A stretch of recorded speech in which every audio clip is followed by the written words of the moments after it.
Maybe I'm just like the world. Maybe I ain't good at all.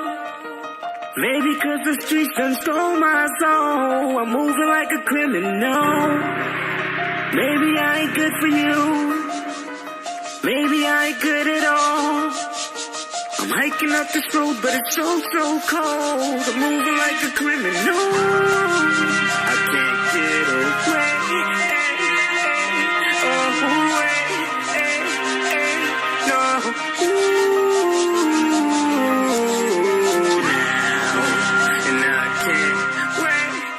Right now I'm going to meet my little brother, Troy Reed. We're going to have some conversation about some stuff we've been talking about with each other for 15 years in prison. And now we get to talk about it. I get to talk about it as a free man. Maybe I'm just like the world. Maybe I ain't good at all.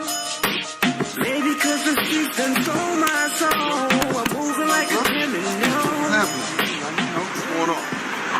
Do you mind taking me on a tour exactly of where it happened, how it happened? No. You know, and kind of walk me through it.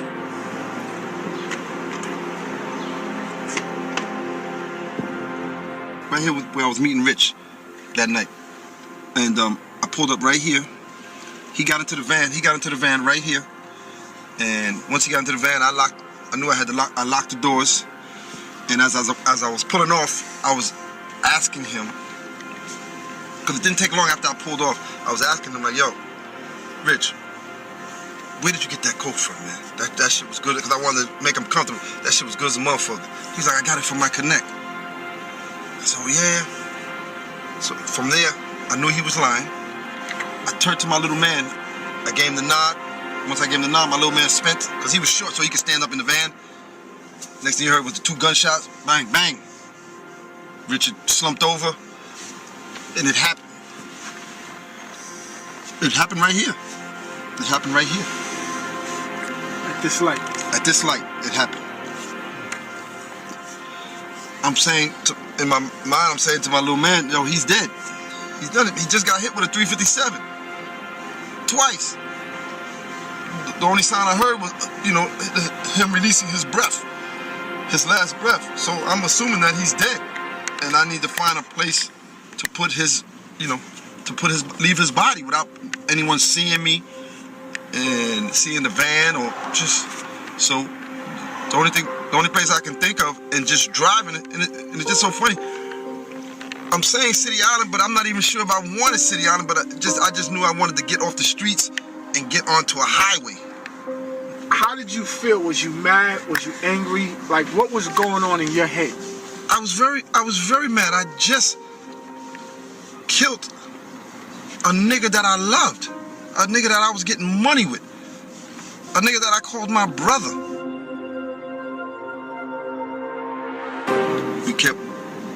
We kept driving this way, and until I can find a remote spot to leave the body. Go around this turn right here. Yeah, loop it real quick. It was somewhere over here. So I pulled over like right here, just threw the van up on as close as I can to the rail. Once I pulled over, my little man, Gary's probably like 5'3", 1 something. So I'm trying to stay behind this. I'm trying to stay behind the steering wheel. I'm trying to stay in the driver's seat just in case we got to pull off, and have him go dump the body. But when he went to go try to get Rich out the car, he couldn't pick him up. He couldn't pick him up. Rich was bigger than him, so he couldn't move him to put him in the woods and all that. So now I had to get out the van to go help him. And when I went to go help him, Richard made a sound. So that shit startled me. Like, oh shit, he's still alive. So I grabbed the gun from my little man and put one in his head. And then I had to pick him up.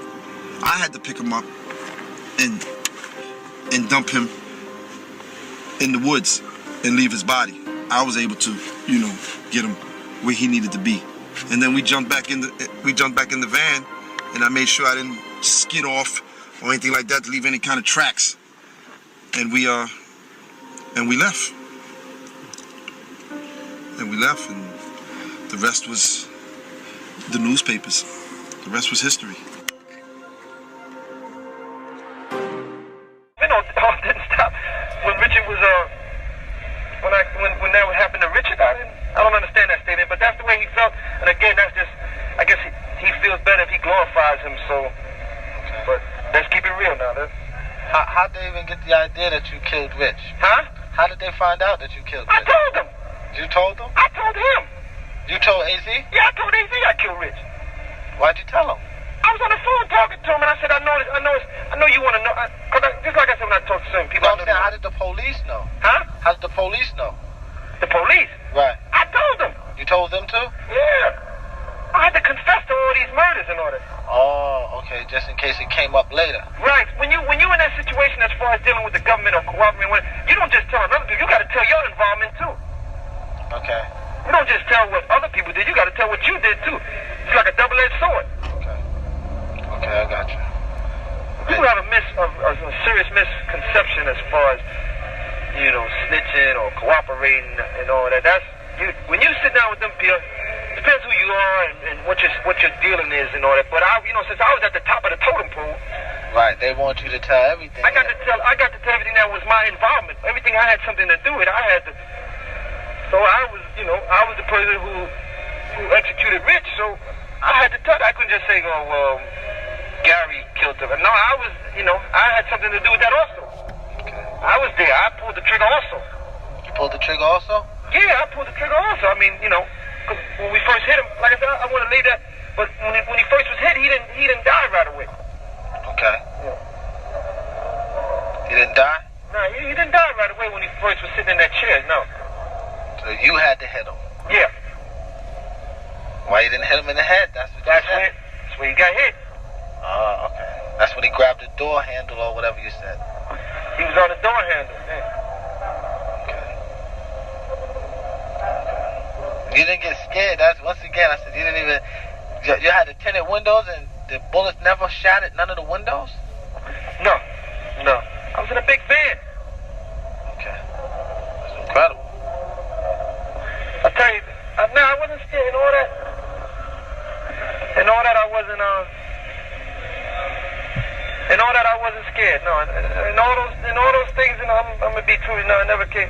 I just always wanted to make sure I got away with it and I did it right. But as far as being scared, no, I wasn't really scared. I was more scared dealing with these white folks than anything. Okay. Yeah.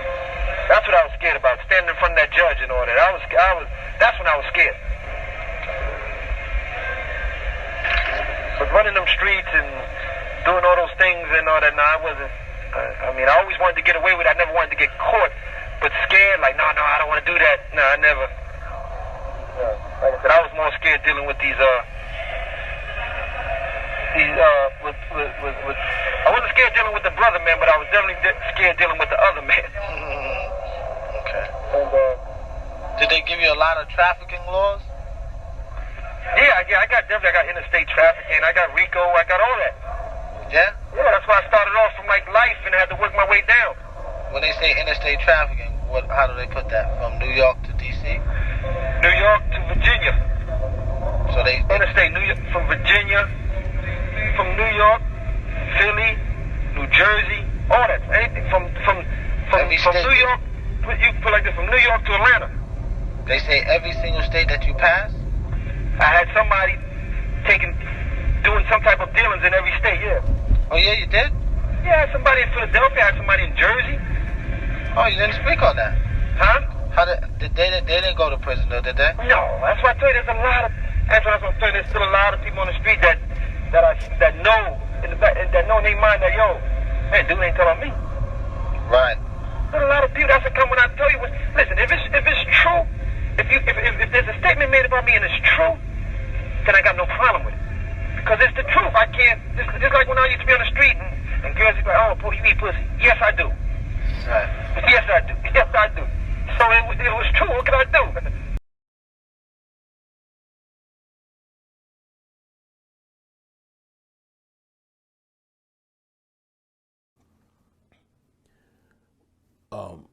we was playing ball on the east side the night that Rich died.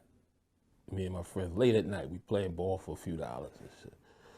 And we hear some gunshots because it's a highway. But we don't think that is real. We just like, damn, somebody just lost their life. This is what we just say while we was playing ball. All right, so we come back to the block, go to the store, get some water. It's like 2 o'clock, 1 o'clock in the morning. And the Suzuki Jeep was creeping around on the opposite side of the street. And I look, I'm like, damn, that look like Alpo in that car. I just waved my hand. He waved, swung a U, came around the block, pulled over. And he was like, what's up, man? And he had scratches on his face, like deep scratches in his face. I'm like, damn, what the fuck happened to you? Well, the scratches looked like he was still bleeding. And he was like, nah, my girl, man, DC, man, we had a fight. I'm like, wow, damn, you don't heal easy then, because you look like you still bleeding. But I'm blind to the matter of what took place. So this cat had drove past. He was like, oh, who that? It was this cat. He was, oh, that nigga owe me some money. I'll be back. So he jumped in the car. He had some other cat with him. I didn't even know who he was. He jumped in the car and he drove and he followed the dude. So after that, this girl had walked up on me. She's like, what's up? I was looking for you. You was good. You gonna hang out with me? I said, all right, no problem. But I said, let me go home and get a change of clothes first. I said, you driving. She gave her the keys of the car, so she drove. I lived down the block at that time. So she drove down the block. My man and them, they got in their cars, they pulled off, and they left. And when we pulled up in front of the building, I got out the car, about to walk upstairs. Alpo pulled up in the car, was like, yo, hey, come here for a minute. And one of my friends had pulled up on me, he said, yo, hey, he was like calling me, both of them was calling me at the same time. And my man was like, yo, hey, it's important. So when I went to him first, I told Poe, I said, 1 second. I went to him, he said, yo, dog, don't go over there. I said, why you say, see, yo, that nigga was in the cut, like, laying. I was like, for real?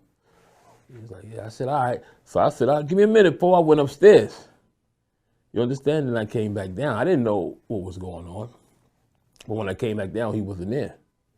So I got in the car with the girl, and we drove to the Bronx. And when I drove to the Bronx, we had beepers back then. So I went to the phone, left her in the car, went to the phone, called my mother. She was like, you know they found Pat's brother. I'm like, damn, that's fucked up. But in my gut, I already felt that Donnell was dead. So I'm thinking she was talking about Donnell at the time. And I was like, damn. So right after that, my beeper went off again. It was Pat calling me. And I was like, I'm going to call her right now. I'm going to hang up, call Pat, which was Rick's sister. She crying. I was like, I heard. And she was like, yo, they killed Rich. I was like, what? And like the phone dropped. And, you know, I don't know, man. It's like I seen Alpo standing right in front of me with scratches on his face and shit. And I didn't even pick back up the phone, bro. I walked to the car, got in the car with the girl. She was like, everything all right? I said, yo, let's just go to your house. She said, I'm going to go get something to eat first. I said, all right. And I didn't say anything. Went in the house, got in the bed. You know, she, you know, listen, take some money, just leave me alone, yeah.